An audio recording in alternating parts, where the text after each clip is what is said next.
Professeur, merci de répondre à nos questions du jour.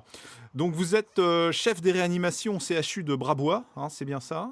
Non, je suis chef du service d'anesthésie-réanimation. Anesthésie-réanimation, d'accord. Dans quel Voilà. état se trouve votre service aujourd'hui? Alors aujourd'hui, à ce jour et à cette heure, parce que ce n'est valable que sur un temps donné, il y a une diminution de la pression sur les lits.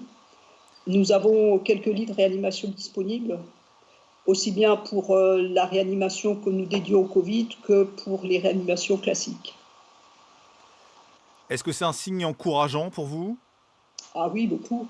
En plus, on est en lien avec toutes les autres équipes, que ce soit du CHU ou de la région, et tout le monde a un peu de lit. Alors c'est variable un peu d'un hôpital à l'autre. Certains restent encore relativement sous pression, mais petit à petit, il y a des lits qui sont à nouveau vides et disponibles pour les patients. À quoi vous, d'après vous, c'est dû à quoi ce léger mieux, je dirais, pour être prudent? Pour être prudent, et je laisserai le mot final aux épidémiologistes, mais je pense que le confinement a été quelque chose de hyper important et d'incontournable pour que le virus arrête de se promener. Nous sommes le mulet pour lui, hein, l'être humain est le mulet pour ce virus, il ne peut pas se déplacer tout seul, et nous le propageons par nos paroles, par nos contacts, et il utilise nos cellules comme une imprimante 3D pour se reproduire. À l'hôpital, au CHU, d'après vous, vous étiez bien préparé? Oui, je crois que grâce aux investissements des institutions sur des années, nous bénéficions de services de réanimation, qui soient d'ailleurs de médecine intensive ou d'anesthésie-réanimation, avec une certaine quantité de lits. Et nous avons pu déployer des lits supplémentaires. Et en anesthésie, c'est relativement aisé et rapide, puisqu'on peut redéployer et le matériel et les professionnels des blocs opératoires qu'on arrête vers des lits qu'on peut équiper en matériel vital. D'accord. Est-ce que vous avez des chiffres, est-ce que vous avez eu connaissance de chiffres, de comparaison entre cette semaine et la semaine dernière, par exemple? De chiffres de nombre de De patients. nombre de lits, occupés, nombre, par rapport à tout ce qui est respirateur, nombre de lits chez vous? Ah, des chiffres alors totalement à la lettre. Nous avons sur l'ensemble du CHU entre 7 et 8 réanimations. Alors, je ne peux pas donner des chiffres complètement exacts, mais nous avons aussi les hôpitaux privés qui avaient mis à disposition des 12-15 lits par service. Et actuellement, à mon service et les réanimations privées, on a tous 3, 4, 5 lits d'avance. Donc c'est ce qui nous est pas arrivé la semaine dernière. La semaine dernière, vous étiez à quel niveau? On avait tous difficilement un lit d'avance par service. Donc vous notez bien un tassement. Quel message voudriez faire passer, aujourd'hui?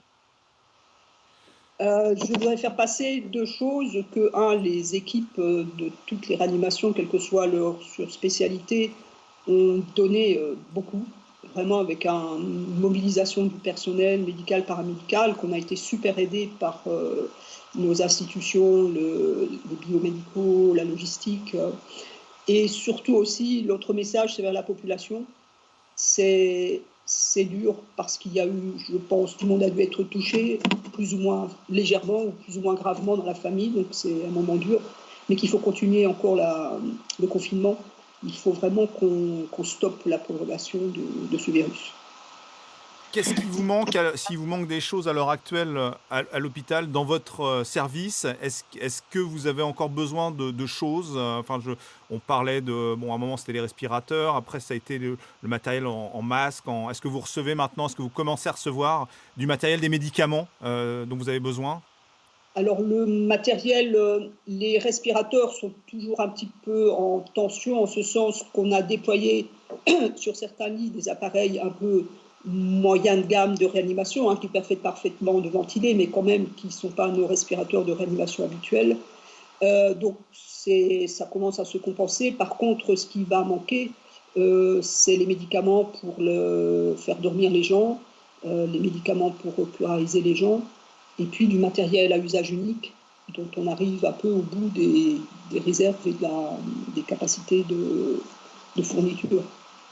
Ça va être le problème des prochains jours, j'espère pas semaines, parce qu'il faudra aussi redémarrer l'hôpital pour la réanimation et l'activité classique. Voilà l'activité classique. Est-ce que les autres pathologies, vous avez pu faire face aux autres pathologies que le Covid dans votre service? Oui, tout à fait. Nous avons dès le début ouvert dans notre salle de réveil une réanimation complète qui était spécifiquement dédiée à l'accueil des patients classiques.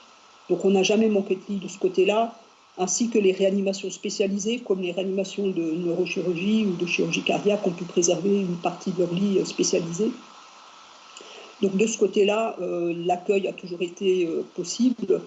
Par contre, on peut tous imaginer que les blocs opératoires étant désarmés sur 80-70%, bien sûr, tout ce qui était prévu pour les patients, y compris parfois certaines chirurgies lourdes, n'ont pas pu être faites. Est-ce que vous craignez pour l'après ou vous êtes préparé? On est en partie préparé. Encore une fois, notre organisation de la spécialité permet d'anticiper dans un sens ou dans l'autre. Nous pouvons, dès que les réanimations ont besoin d'être désarmées, on peut réarmer les blocs opératoires pour offrir le plateau.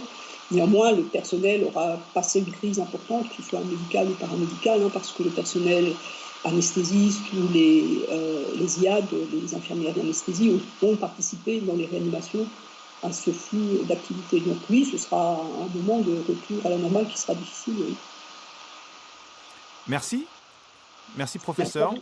Est-ce que vous aviez Merci. d'autres choses à évoquer ou vous aviez Non, vu? encore une fois, je crois qu'on a fait à peu près le tour.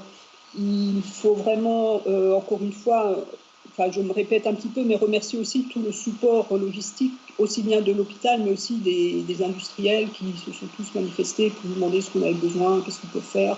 Je pense qu'il y a des actions au niveau national par de très grandes entreprises françaises qui sont vraiment en coordination avec les instances, et c'est pour nous un réconfort de savoir que tout le monde fait sa part du marché. Oui, ce qu'on a pu voir, hein, que ce soit au niveau du Grand Est ou au niveau national, hein, je pense que c'est quand même assez étonnant et bien, c'est la solidarité entre les différents hôpitaux, entre les différents services. Je pense que ça, enfin, c'est une première quand même, quelque part, aussi.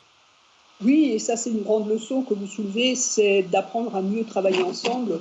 Et ça, c'est aussi quelque chose de très important à savoir et à garder comme déploiement de crise. J'espère qu'il n'y en aura pas beaucoup, mais de savoir qu'on peut travailler ensemble et qu'on n'est pas obligé d'arriver à des saturations qui entraînent dans des services des, des perceptions de fin du monde un petit peu, et que la saturation, on pourrait apprendre à la prévenir justement en comptant sur ses amis des autres hôpitaux.